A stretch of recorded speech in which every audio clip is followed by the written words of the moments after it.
आयत उल कुर्सी एक खुदाई ताला। किसी गांव में एक बंदा था। उसकी बड़ी खूबसूरत और नस्ली भैंसी थी।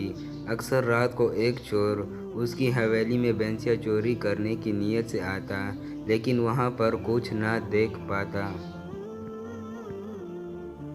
लेकिन सुबह जब उसकी हवेली में जाता तो भैंसें वहाँ मौजूद होती। वो ये देख कर बड़ा हैरान होता।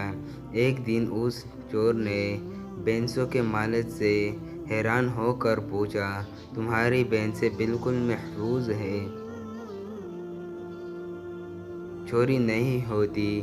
गांव में तो अक्सर लोगों की चोरियां और जानवर लोग ले जाते हैं। ये सुनकर भैंसों के मालिक ने कहा कि मैं आयतुल कुर्सी पढ़कर चारों कोनों में फूंक देता हूँ।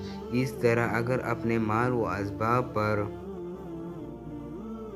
आयतुल कुर्सी पढ़कर फूंक दे तो कोई भी कीमती चीज़ कभी भी चोरी ना होगी। लेकिन शर्त ये है कि ये अमल पूरे यकीन के साथ किया जाए,